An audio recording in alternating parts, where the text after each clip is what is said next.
All right, everybody. Congratulations on getting through the first part of the course. You've completed by now the midterm. By the time you will have watched this video, you've completed the midterm or the first exam. You have two other in-semester exams for a total of three.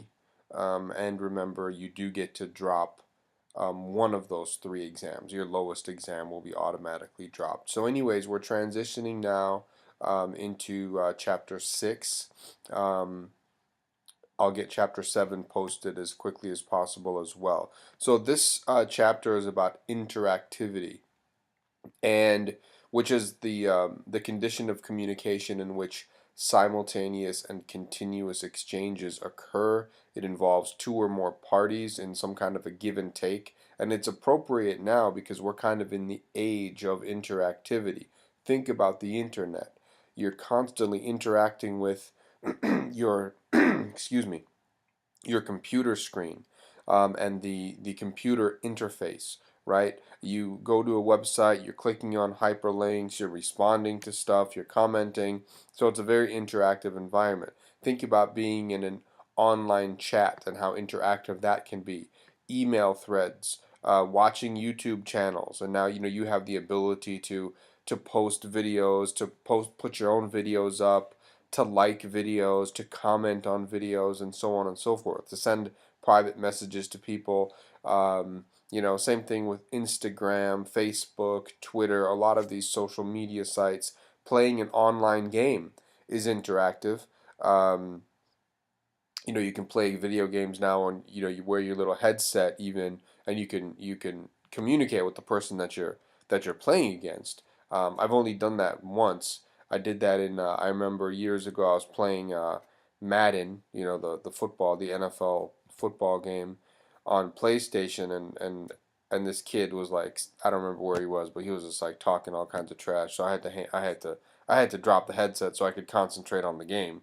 But anyways, so that's kind of interesting. A lot of people like that feature of these online games. So interactivity includes these three elements. They have to be there. They all have to be present in order for something to be um, interactive in the mediated world, in the computer world. So first of all, there has to be some kind of a dialogue going on between a person and some computer program. The computer program is what's facilitating the interaction. We sometimes don't think about that, but that's what's happening. I mean, there's a computer program that's enabling me to talk to you via video right now. Actually, a series of programs, right? But I had to buy this application. I didn't pay for it. The university paid for it, called Camtasia, that allows me to record these videos. The dialogue changes as feedback is provided. So that's something that what we're doing right now is not the most interactive uh, of possibilities, because it's not simultaneous, right? And so you can't provide feedback, but you can provide some feedback. Like, you could send me an email and say, hey, this wasn't clear or whatever. Can we talk about it? Can you repost something or whatever? So there's certainly some level of interactivity. The audience, you could even comment on the YouTube link or whatever on the YouTube page, although I don't recommend that. If you have an issue with one of the videos, send me an email. If there's anything that's not clear, or if there's a technology problem, drop me an email. The audience has some control in an interactive environment. The audience has some control over content and its order. It's personalized, it's customized, it's localized. You're clicking on stuff. You're more active. You have more control in an interactive media environment. And interactivity is really the defining feature of digital media, as your textbook in Chapter 6 explains. So what are the implications of interactivity? Well, we're more active, as I mentioned.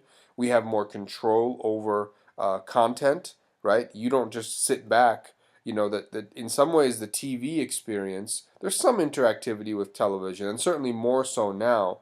But you can imagine a time, when, like, even before they had remote controls, when you just sat there and whatever came on the TV is what you watched. Not real interactive. today you have this on-demand culture that we've talked about, much more control over over the content.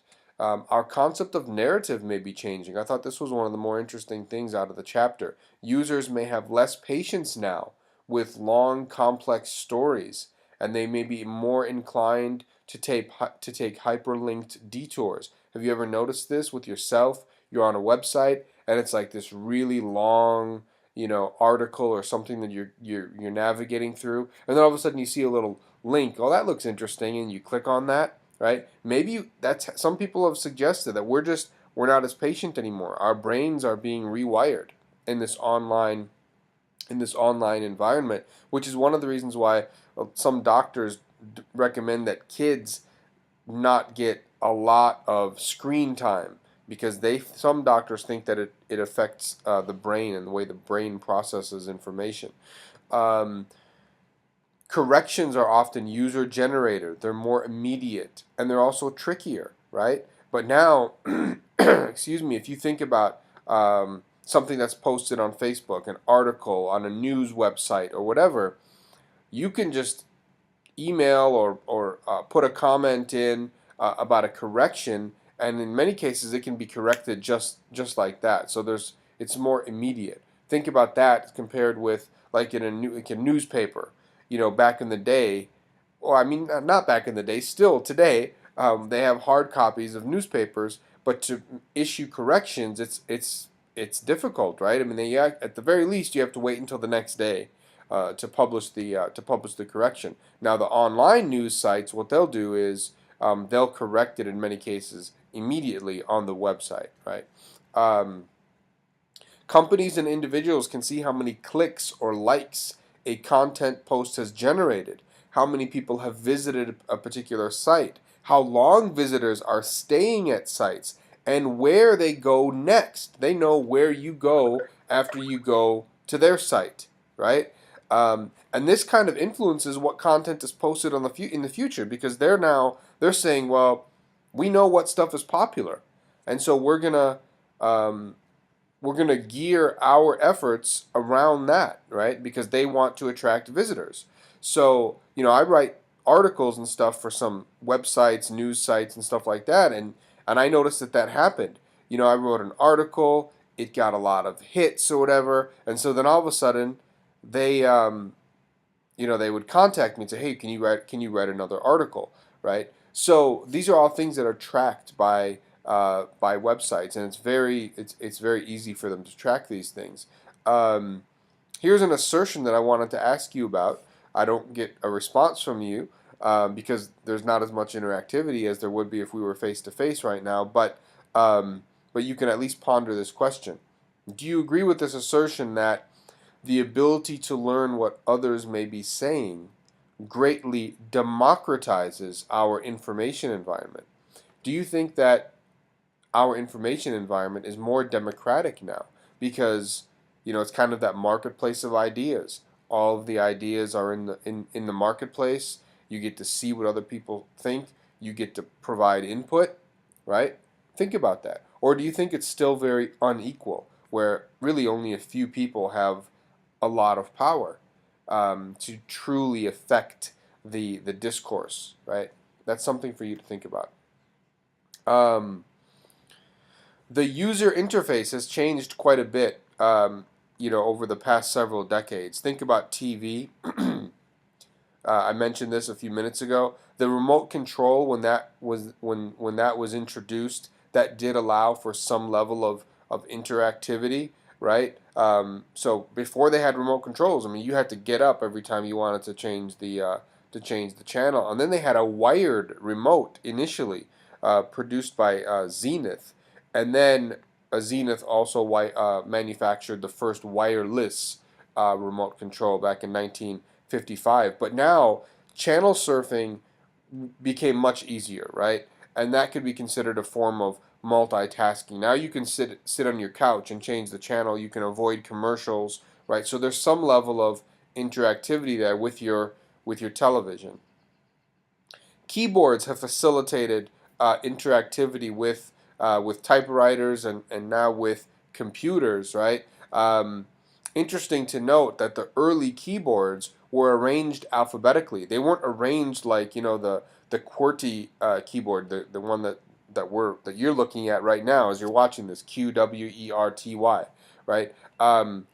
That was developed later, and that was actually developed to slow people down, because what was happening was, and this is documented, it's pretty interesting in your book, but what was happening was people were too fast for the typewriters, and so there were a lot of jams. The typewriters were jamming, different letters were jamming. So they tried to slow people down by introducing this keyboard, and it worked. This keyboard is slower. They've done studies, right, where they'll train people on the other keyboard, the old keyboard, the one that's in alphabetical order, and people are much faster. They're significantly faster.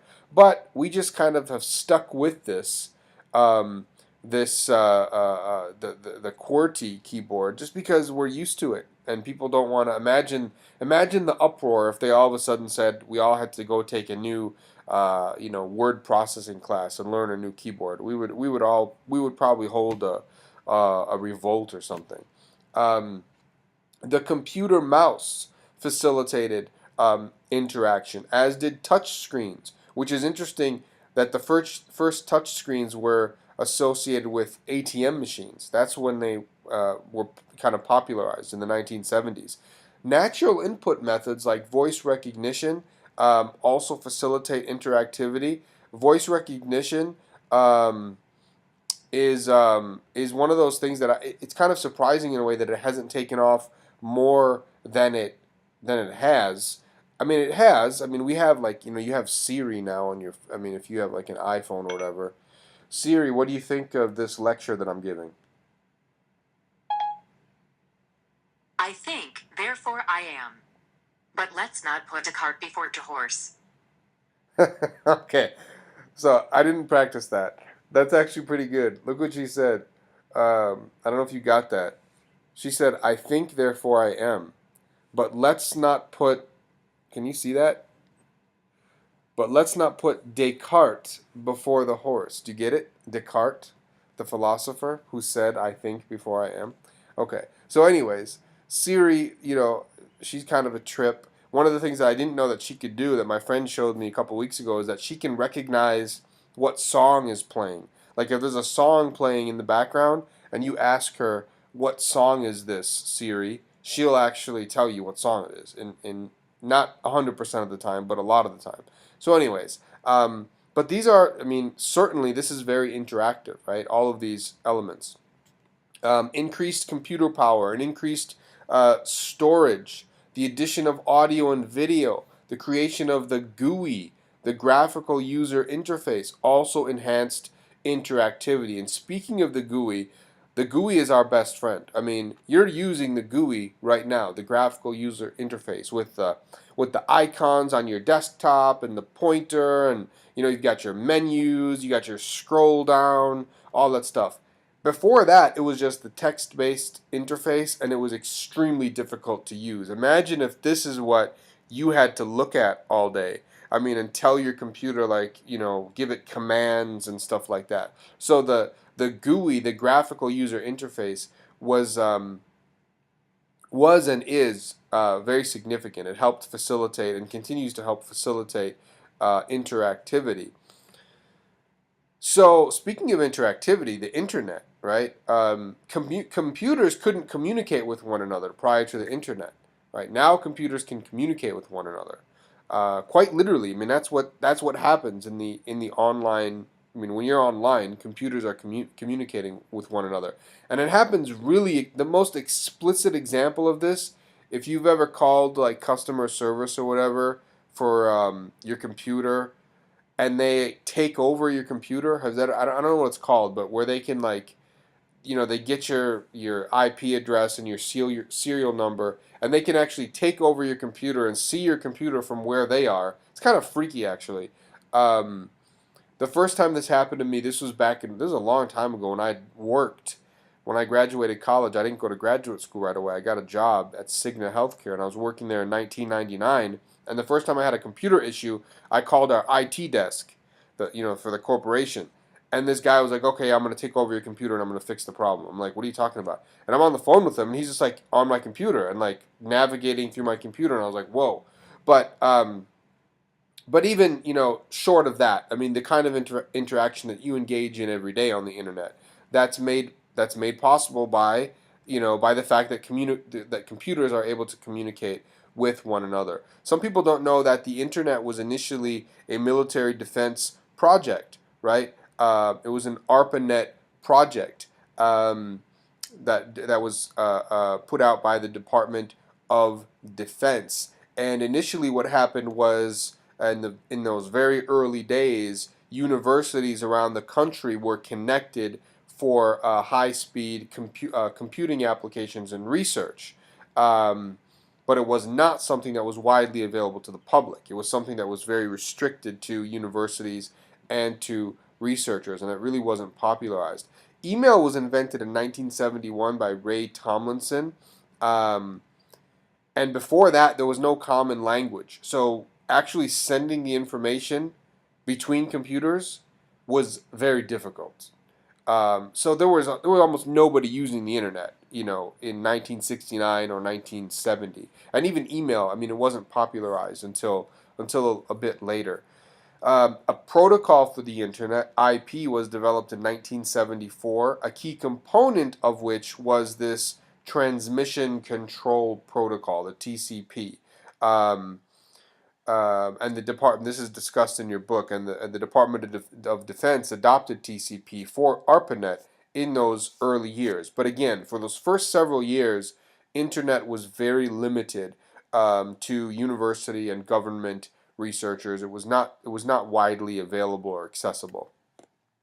Tim Berners-Lee invented the World Wide Web in 1991, and that kind of changed everything because that made the internet available and accessible to anybody, right? He created HTTP, Hypertext Transfer Protocol, which allowed users to connect to other web pages or sites whose content is displayed and formatted with HTML, which is Hypertext Markup Language, right? So post 1991, that's when we start to get the explosion, right? In the early and mid 90s, we had my brother got a computer in our house in 19, I mean, not a computer, but he had a computer, but internet in 1995.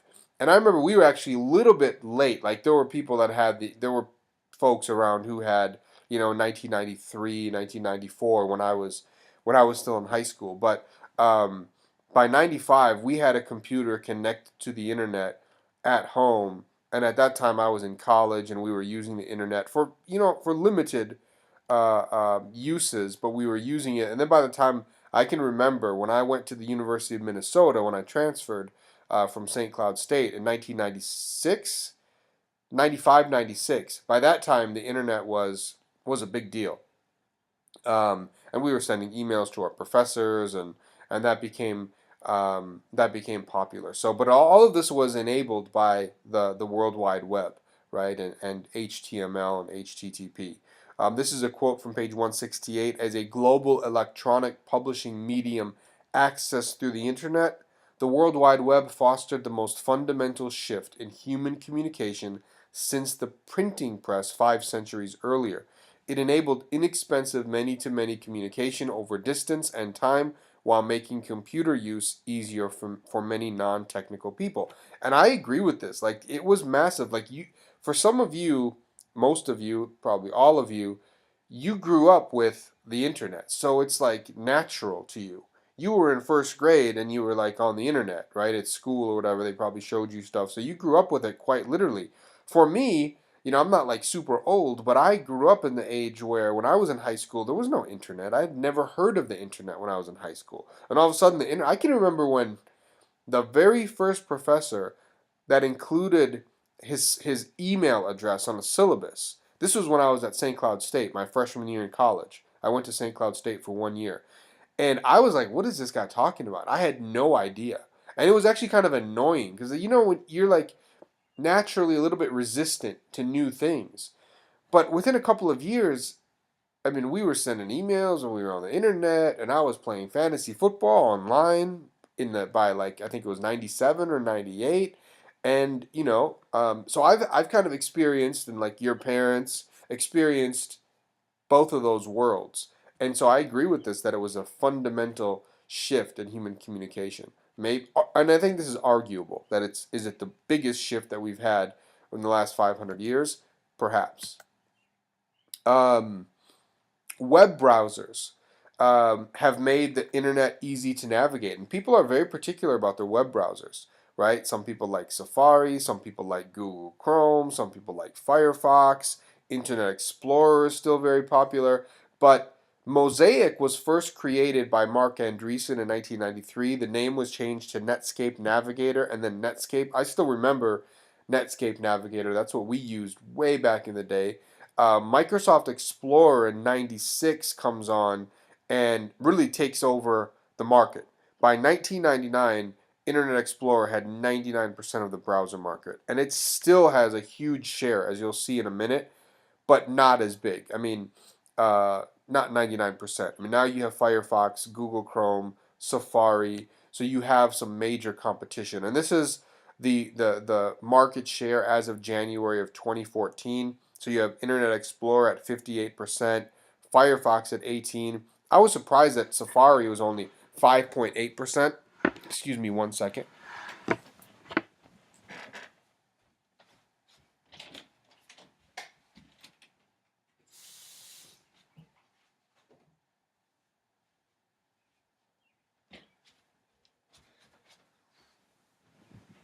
Sorry.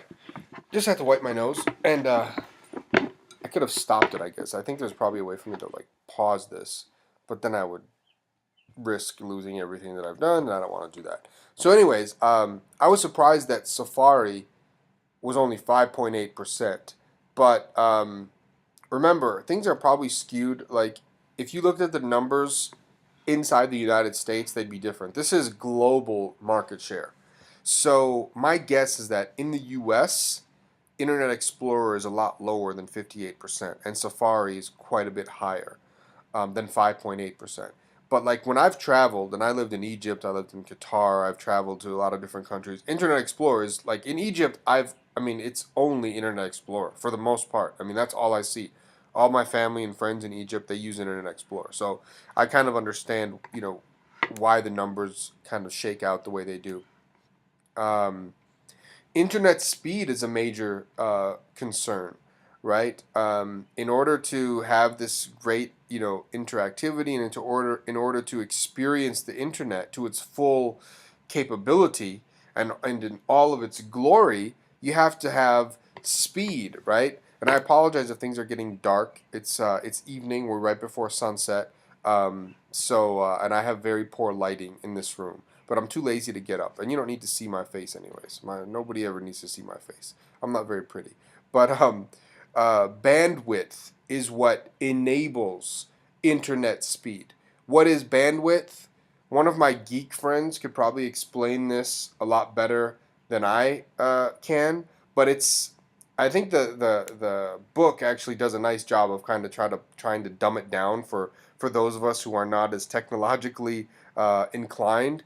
But it's like a data pipe. I mean, if you can visualize that, right? It's a coaxial or fiber optic cable that they liken to a data pipe that carries capacity and speeds of telecommunication networks.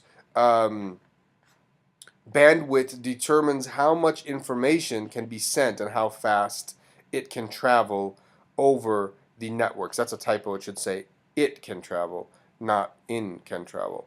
But so the bigger the pipe, the more powerful the pipe, the more information that can be sent more quickly, right? If you want to visualize it that way. And broadband is just a network connection that enables a large amount of bandwidth. That's why, broadband is so fast, because, you just have a big old data pipe, basically, right? A lot of bandwidth. And it's amazing because we actually just upgraded. I think I told you guys I'm at my mom's place this summer in Minnesota, and we just upgraded the internet speed actually for this class because I was uploading videos and it was taking like 4 hours to upload a video. We now like got the faster package or whatever through the internet service provider here, and it's taking now, instead of 4 hours, it takes like 45 minutes to upload a video. So again, we have more bandwidth now. The internet, it's obviously, the speeds differ by internet service provider and by country. One of the things that's shocking to me is that the United States is 14th in the world.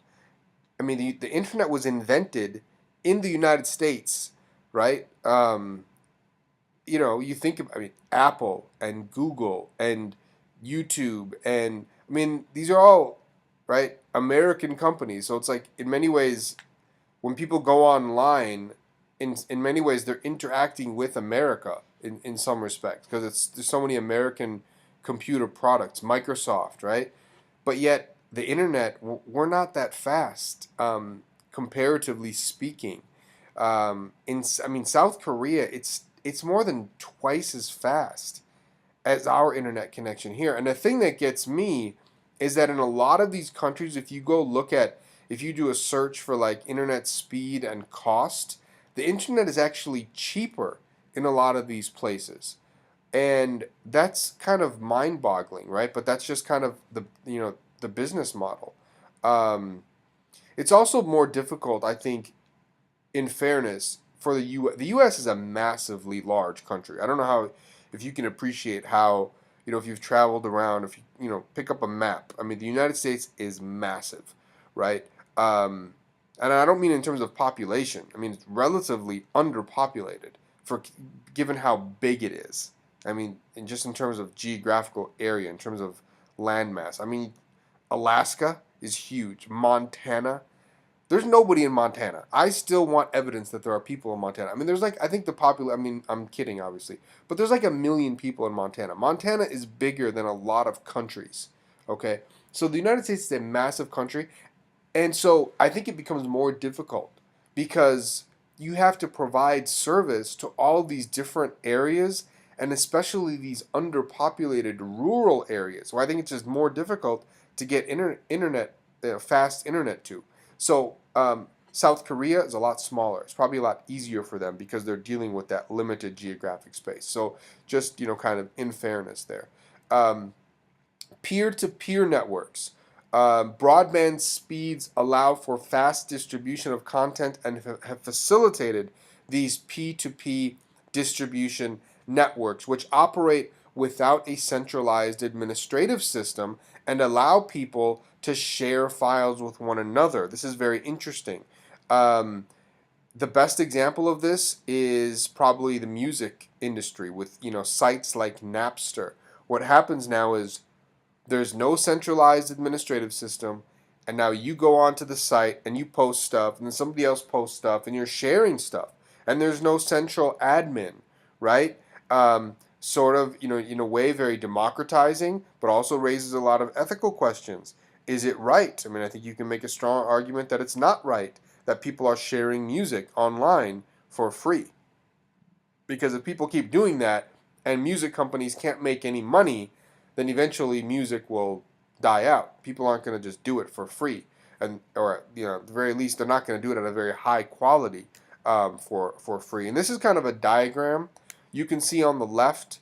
That with the central administration, you have the server that distributes information, content out to all of the clients. But on the right, you have the P2P network, the peer-to-peer network, where there's no central admin. Everyone's just sharing with one another, and you have this multi-directional flow, right? Whereas it's kind of a one to many on the left, and on the right, it's many to many. Switching gears, video games, arguably the most popular internet activity today. Major transformations witnessed in the video game arena since their advent. I'm going to let you read this on your own time. You can go through this. Some of this stuff brings back memories because I had an Atari 2600. I also had a Nintendo that was launched in 83, but it was launched in 85 in the United States. And I want to say I got a Nintendo in 86. I had a Sega Genesis growing up. Eventually, I have a Sony PlayStation now.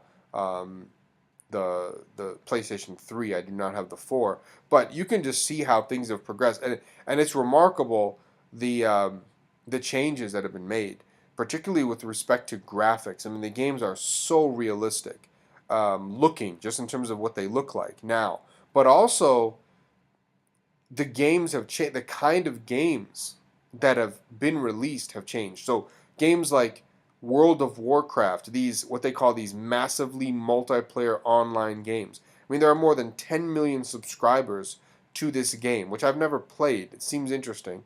I'd probably get addicted, so I should probably stay away from it. You have these social games like Farmville and Zynga. These are made popular by social networking sites like Facebook. Have you ever been invited by someone? It gets kind of annoying. So and so has invited you to play Zynga or whatever on Facebook. One of my students at the American University in Cairo did her master's thesis on these social games and how they were popularized in Egypt. And so that's very interesting. Think about how much money these video game players, or manufacturers, I should say, make. Actually, there are players who make mistake. Before I forget, this is interesting. I didn't know this, but there are professional video game players, and apparently there's this dude. I forget what game he's a master of, but apparently he makes like I was just listening to a report on the radio. He makes like $400,000 a year playing video games. Like he enters tournaments and people apparently like come to watch. Like I like video games like the next dude, but that just seems I would not go pay money and buy a ticket to go watch some guy play video games. But that's just me. Um, Halo 4 gained $220 million in sales on opening day. Right? That's incredible. Um, I don't even know. I mean, we make a big deal when a movie makes $100 million at the box office over a period of usually a period over a period of weeks, sometimes months, and very few movies make $100 million. Here's a game that made $220 million on its opening day, right? Um, and obviously this little list that I have is abbreviated. I didn't mention PS2, PS3, PS4, Xbox 360, Nintendo Wii. There have been a lot of different kind of milestones in the history of video games. Looking at current trends, sales have dropped in recent years due to the recession. Most games are produced by the big companies, right? There's kind of a big three in video games. So you also have a concentration of ownership, right, in the video game industry. Games are now released in many cases on multiple platforms. So you can get the game on Xbox 360, you can get it on PS4, right? As I'm sure many of you probably know better than I do. Um, there are these serious games, which are games created to be fun and educational at the same time. They're becoming more and more popular. Although, again, people have to be careful with this, like just giving their kids, video game consoles when they're 5 years old and say, hey, go play this educational game. I think we just don't know enough about what might be happening to the brain when kids are playing video games. There's still research being done on that. Um, Gamification is increasingly popular, where you get points and other rewards for playing a game. And one of the other current trends that I always have to point out in my classes is that I continue um, in 2015 to dominate my friends and all comers and all challengers in Madden. And if you don't believe me and you want to play me in Madden, just step up to the plate. Drop me an email, and I'll be happy to destroy you. And if you do, what we'll do is I'll post, and I do this like I'm really cheap. Like if I'm blowing out one of my friends, I'll like take out my phone and like take a photograph of the screen. And I'll like put it on Facebook. So I will not only beat you in Madden, but I will publicly humiliate you as well. Um, so, do video games affect us negatively? This is interesting. Colonel Dave Grossman, he served in the military. This is in your book. He argues that video games are desensitizing people to violence. Um, talking specifically about violent video games. But he says that killing people is just not natural, that people have a natural aversion to doing it, and you have to desensitize people. And he says that the US military has techniques that help people overcome the aversion to killing, and other militaries have these techniques as well, right? Because you have to get people to be able to go out on the battlefield and shoot people or kill people or bomb people or whatever. Um, and he says that video games are serving a similar purpose. Now, some people think that this argument is very radical. You can Google him and just kind of read some of the articles that have been written. He has a couple of books out as well, and you can read some of that for yourself. Somebody could argue that he's very reasonable in some of the things that he says, but somebody might argue that he's over exaggerating the effect. Speaking of the effects, let's look at some of the research. Let's look at some of the studies. Um, Ch6 and colleagues, Ch6 et al. Et al. Means and colleagues. They did a study in 1988 where they had one group of kids play a violent game and another group play a non-violent game. The kids who played the violent game were more likely to play violently afterwards. Another study, in 1986 by Anderson and Ford, divided college students up into three groups: a control group, a high aggression game group, and a mild aggression game group. So the control group didn't play any game. And then there was a group that played a really aggressive game, and then a group that played a really mildly aggressive game. And the students who played the high aggression game had higher feelings of hostility and also more anxiety afterwards. And remember, the three groups of students here, the three experimental conditions are exactly the same. The people in them are exactly the same. What the researchers do, and I don't have time to write, space to write the entire methodology, but what they do is they use something called random assignment. So they assign people to these three conditions or two conditions or however many it is. They assign people to these conditions randomly.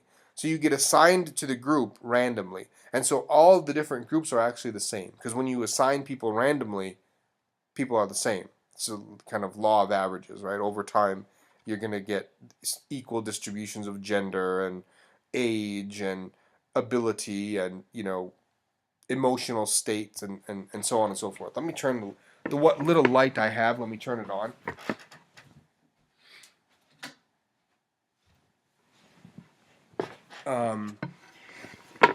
More studies. Anderson and Dill did a couple of interesting studies in the late 90s, so these are more recent. One found that students who reported more playing time with violent video games also reported more aggressive delinquent behaviors. This study, the shortcoming here though is that you can't say anything about causality. You can say there was a correlation, right, between the students who played this game, between violent video game playing and delinquent behaviors, but you don't know what the cause of the delinquent behaviors were. You can't say that the cause was the violent video games. It may be that the kids who play the violent video games had violent upbringings, and that's why they had the delinquent behaviors. So that study has a flaw. But they did another study that is much stronger. They divided subjects into a violent game condition and a non-violent game condition. Students had to this is really interesting. Students had to react to a stimulus faster than their opponent. If they won the test, this reaction time test, if they were faster than their opponent, they had the option of blasting their opponent with a loud noise, right? And they could choose how loud the noise would be. The students who played the violent game, which was called Wolfenstein 3D, they blasted louder and longer than the kids who won their reaction time tests, but who had played Myst, which was a non-violent game. So here again, empirical evidence that seems to suggest that violent video game playing can lead to greater levels of aggression and hostility. There was a really interesting study done, a longitudinal study done by Dimitri Williams in 2006. If you're interested, you can look him up. He's at USC, I think, and he's one of the leading researchers in this area. He's published quite a bit. but he had subjects play this game called Acheron's Call 2 for a full month. And he used cultivation theory as a guide. And long story short, the basic finding was that there was a significant cultivation effect. After playing the game for a month, the participants in the treatment condition, the people that played the game, were more likely than those in the control group, people that didn't play the game, to say that people in the real world would experience robbery with weapons, because that's what's happening in this game. People are getting robbed with different kinds of weapons. And there were a number of other smaller effects as well. So, something to ponder, right, in terms of just the effects of video games. That's it for chapter 6. Read the chapter, obviously, as you should with all the chapters. Let me know if you have questions, and I will post chapter 7 sometime soon.